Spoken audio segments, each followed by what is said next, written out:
Yer səthinin 73% su ilə örtülüdür.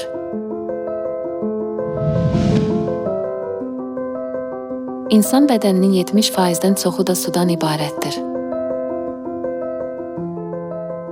Yer üzündə heç bir şey susuz yaşaya bilməz.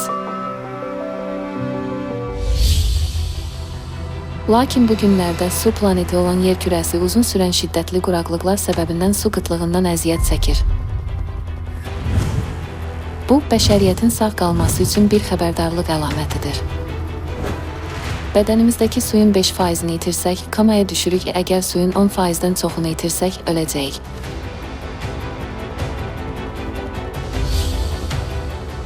Su həyat mənbəyidir.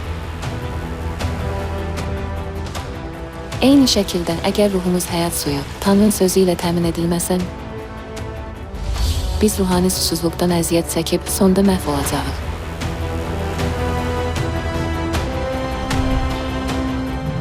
İndi bütün dünya ruhani quraqlıqdan əziyyət çəkir. Avropada kilsəyə yalnız bir neçə nəfər gedir və onların kilsələri başqa məqsədlər üçün istifadə olunur. Amerikada kilsələr inanclıları vizual və adrenalin yüklü üsullarla stimullaşdırır. İnsanlar susuz olduqları halda niyə kilsələri tərk edirlər?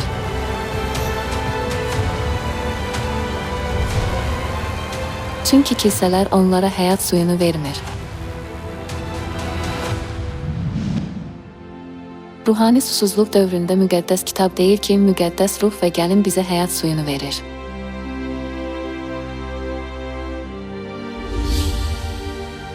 Ruh da, gəlin də deyir, gəl.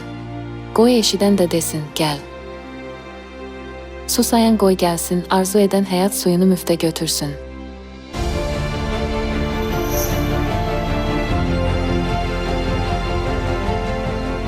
Bəzi xristiyan liderləri gəlinin kilsə və ya inanclılar olduğunu təkid edirlər.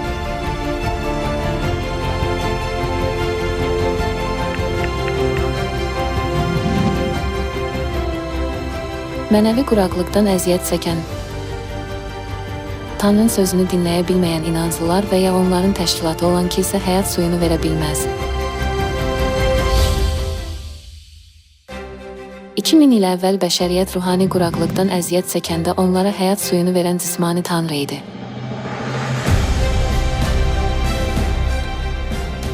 Müqəddəs kitab peyğəmbərlik edir ki, bugün də Tanrı cismani olaraq gəlir və 2000 il əvvəl olduğu kimi bizə həyat suyunu verir.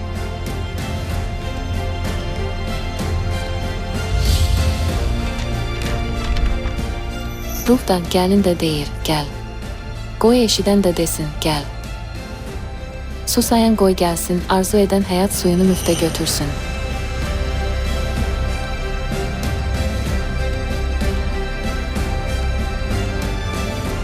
Üçlüyə görə ruh Ata Tanrını ifadə edir.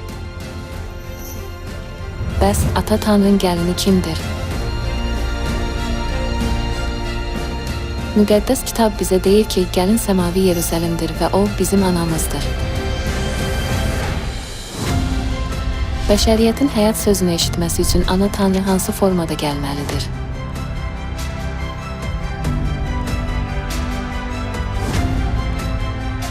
Necə ki, Ata Tanrı 2000 il əvvəl bizə həyat suyunu vermək üçün insan surətində gəldi.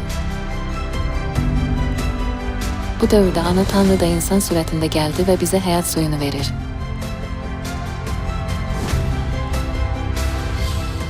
Ata, oğul və indi də müqəddəs ruh dövründə həyat suyunu, ruhları dirildən Tanrının kəlamını yalnız Tanrı verə bilər.